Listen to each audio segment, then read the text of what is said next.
ایک مسلمان عالم دین کو تصور کریں جس نے ارسطو، سقراط اور افلاطون جیسے فلسفیوں کے نظریات کو چیلنج کیا، جس نے فلسفے کو نئی راہیں دکھائیں، جس کے نظریات کو آج بھی یورپ کی معروف یونیورسٹیوں میں پڑھایا جاتا ہے۔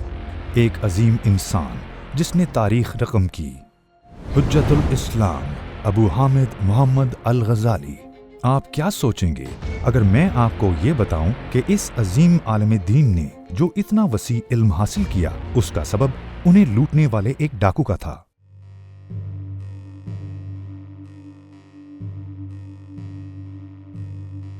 کس بات نے الغزالی کو اتنا قابل قدر انسان بنا دیا؟ آئیے ان کے دور میں مسلم دنیا کی صورتحال کا جائزہ لیتے ہیں۔ اس زمانے میں مسلم دنیا کی حالت کچھ زیادہ اچھی نہیں تھی۔ مسلمانوں کو بے پناہ نقصان پہنچانے والے فرقہ باطنیہ کے پیروکاروں نے اپنی تمام قوتوں کو یکجا کر کے اسلام کے آخری قلعے خلافت عباسیہ پر حملہ جاری رکھے ہوئے تھے۔ لیکن ایک چیز ایسی تھی جس پر انہوں نے غور نہیں کیا تھا، وہ یہ کہ تمام ترک قبائل نے اسلام قبول کرنا شروع کر دیا تھا اور سلطنت سلجوق فرقہ باطنیہ کے ارادوں کو نیست و نابود کرنے میں کامیاب رہی۔ چنانچہ اب باطنیت کے پیروکاروں نے لوگوں کو گمراہ کرتے ہوئے معاشرے کے اندر سے اپنے عقائد کی اشاعت شروع کر دی۔ دین اسلام فرقہ باطنیہ فلسفیانہ نظریات اور بدعات کی جانب سے حملے کی زد میں تھا۔ اسلام کے مخالفین کے خلاف مادی اور روحانی جدوجہد اپنے عروج پر تھی۔ ایسے حالات میں مسلم دنیا کو ایک ایسے نجات دہندہ اور غیر معمولی دانائی کے حامل شخص کی ضرورت تھی جو سچے دین اسلام کے لیے خطرہ بننے والے نظریات کو غلط ثابت کر دے۔ اور یہیں سے ہماری داستان کا آغاز ہوتا ہے۔ الغزالی ایران کے شہر طوس میں پیدا ہوئے۔ وہ تعلیم حاصل کرنے کے لیے گرگان شہر گئے۔ 5 سال تک بھرپور تعلیم حاصل کرنے کے بعد وہ اپنے دوستوں کے ہمراہ اپنے آبائی شہر کی جانب واپسی کے لیے روانہ ہوئے، لیکن راستے میں انہیں ڈاکوؤں نے روک لیا اور ان سے سب کچھ چھین لیا، یہاں تک کہ وہ ان کی 5 سال پر مبنی درسی تحریرات بھی لے گئے۔ اس فکر مندی کے ساتھ کہ وہ اپنا سارا علم کھو بیٹھیں گے، وہ ڈاکوؤں کے پیچھے دوڑے۔ انہوں نے ڈاکوؤں کے سردار سے کہا کہ ان کی درسی تحریرات میں 5 سال تک کے حاصل کردہ سارا علم موجود ہے، اور درخواست کی کہ کم از کم وہ ان کی تحریرات واپس کر دیں۔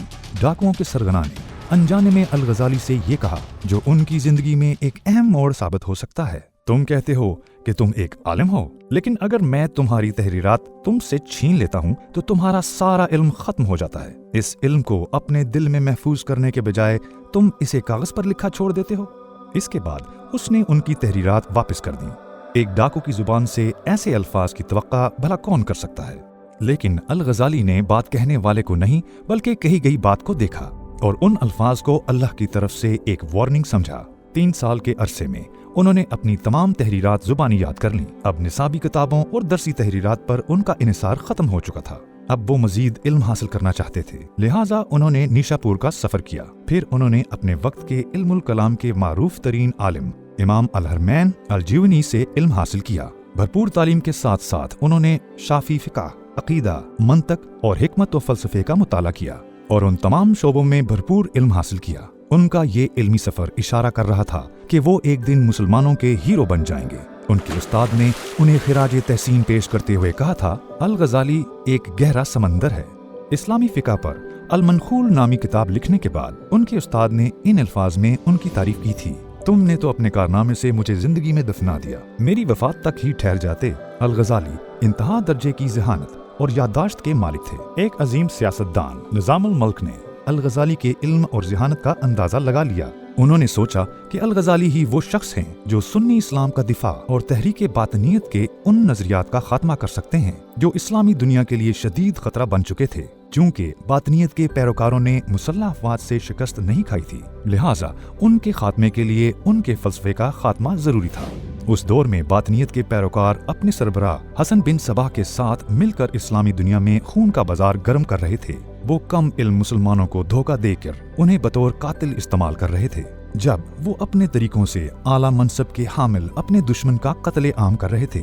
تب مسلمان حکمران بڑی مایوسی سے یہ سب دیکھ رہے تھے کہ یہ قاتل کس طرح ان کے ارد گرد موجود سیاستدانوں کو ختم کر رہے ہیں۔ چنانچہ اب تحریک باطنیہ کو مکمل طور پر ختم کرنے کا وقت آ گیا تھا، اور یہ کام صرف اور صرف ان کے فلسفے کو ختم کر کے ہی ہو سکتا تھا۔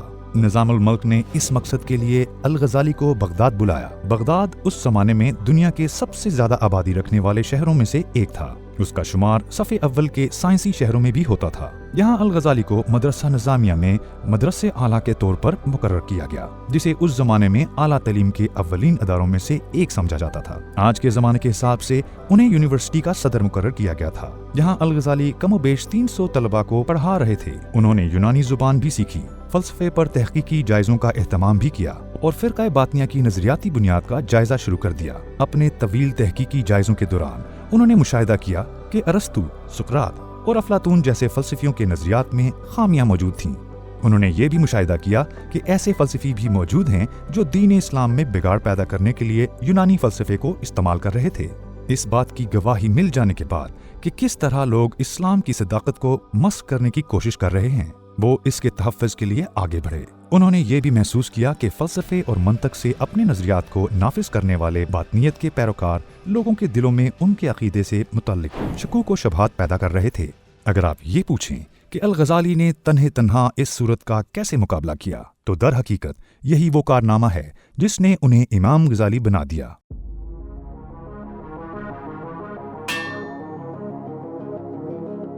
अपनी तमाम तर तफसीलात, तहकीकात और तज्ज़ियों के बाद इमाम गज़ाली ने इस सूरत हाल से निमटने के लिए एक जामे हिकमत अमली मुरतब की।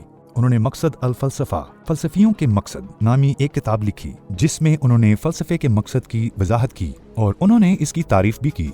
इस तरह उन्हें लोग ज्यादा बेहतर तौर पर जानने लगे और फ़लसफ़ा दान भी उन्हें पसंद करने लगे। इस बात को तस्लीम करते हुए कि कोई भी शख्स फ़लसफ़े के बारे में इस कदर तफसीली और दुरुस्त मालूमात फराहम नहीं कर सकेगा, अल-गज़ाली को एक इंतहाई काबिल फ़लसफ़ी के तौर पर देखा जाने लगा।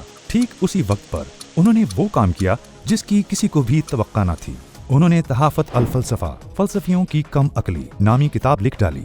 उन्होंने इस किताब में माकूल और मंतकी दलाइल की मदद से फ़लसफ़े के मखसूस मकातबे फ़िक्र और फ़लसफ़ियों के बेशतर नज़रियात को रद्द कर दिया। उन्होंने दलाइल पेश की कि फ़लसफ़ियों के नज़रियात तज्ज़िये या साइंस पर नहीं बल्कि मफरूज़ों पर कायम थे। चुनाचे यही वजह थी कि उन्हें इत्तफ़ाक़े राय नसीब न हुआ। इमाम गज़ाली ने उस ज़माने के फ़लसफ़ियों को अपने नज़रियात मुकम्मल सच्चाई के तौर पर पेश करने पर तनकीद का निशाना बनाया। चुनाचे अल-गज़ाली ने फ़लसफ़ा दानों को चैलेंज करने के लिए फ़लसफ़ियाना तरीके का ही इस्तेमाल किया था, लिहाजा उन्हें एक ऐसे फ़र्द के तौर पर जाना जाता है जिन्होंने फ़लसफ़े पर फ़लसफ़े ही से कारी ज़रब लगाई। दर हकीकत उनका मकसद ये बताना था कि मज़हब और इल्म रूह इंसानी मेटाफिज़िक्स की मखसूस मालूमात में सच्चाई के दावे का हक फ़लसफ़े को नहीं बल्कि मज़हब को हासिल है। मज़हब और फ़लसफ़े के दरमियान ताल्लुक पर बहस के एक नए बाब का आगाज करने वाली तसनीफ तहाफ़त अल फ़लसफ़ा को दुनिया में फ़लसफ़े का एक शाहकार समझा जाता है। इसने उलमा और दानिश्वरों के मुशायरे में फ़लसफ़ियाना मुबाहिसे की रवायत को महफूज रखने में भी मदद की। जब इमाम गज़ाली इतने संजीदा मसाइल पर काम कर रहे थे, तब तहरीके बातिनिया के उस वक्त के सरबराह हसन बिन सबा ने खुद को मासूम, गुनाहों से पाक और एक ऐसा शख्स होने का दावा कर दिया जिसके अफ़ाल की उससे कोई पूछ नहीं हो सकती। चुनाचे उसने खुद को इमाम मासूम करार दे दिया। फ़िरक़ा बातिनिया के दलाइल जैसे कि इमाम मासूम की हैसियत से सच्चे इल्म का मंबा होना और अपनी मर्जी से इस इल्म के हसूल को इमाम गज़ाली ने अपनी किताब फ़ज़ाह अल बातिनिया, फ़िरक़ा बातिनिया की रुसवाइयाँ में रद्द किया। गोया उन्होंने दीन इस्लाम को उन तोहमात और बिदात से पाक कर दिया जो सुन्नी इस्लाम से बालातर मखसूस खारजी गिरोहों और उसके साथ साथ यूनानी फ़लसफ़े के ज़ेर असर पैदा हो गई थीं। ये सब कुछ होने के बाद मुसलमानों को यकजा होना पड़ा। चुनाचे कुरान और सुन्नत की रहनुमाई में इमाम गज़ाली ने अपनी किताब अहयाल अलूम अद्दीन, दीनी अलूम की नई जिंदगी तसनीफ की, जिसने मुस्लिम उम्मत के लिए एक असर नो तामीरी मंसूबे का किरदार अदा किया। ये किताब इस्लाम के बारे में अहम मालूमात और तफसीलात पर मुश्तमिल है और उस दौर में इसकी अशद जरूरत थी। शेख अबू मोहम्मद अल-काज़रूनी ने इमाम गज़ाली की किताब के बारे में कहा कि अगर तमाम अलूम फना हो जाएं, तब भी अहया से तमाम अलूम दोबारा निकाले जा सकते हैं। और उन्होंने अल-गज़ाली और उनकी इस किताब को खूब खिराज तहसीन पेश किया। ऐसे वक्त में कि जब इस्लाम को मस्क करने के लिए तमाम मादी और रूहानी खतरात अपने अरूज पर थे, अल-गज़ाली ने अपनी जिंदगी के 53 बरसों में कामयाबी के साथ दीन इस्लाम को इसकी असल रूह वापस लौटाई। दीन इस्लाम के दिफा में लिखी गई अपनी किताब से अल-गज़ाली को जो कामयाबी मिली, उसकी बदौलत उन्हें एक दिलचस्प लक़ब से नवाजा गया। उन्हें हुज्जतुल इस्लाम का खिताब दिया गया, जिसके मानी है इस्लाम की रोशन दलाइल, और उन्हें सदी का मुजद्दिद माना जाता है। अल-गज़ाली ने अपनी स्वाने हयात अल-मनक़ज़ मिन अल-दलाल, गुमराही से हदायत तक में खुद अपने और अपनी जिंदगी के बारे में ये अल्फाज लिखे हैं।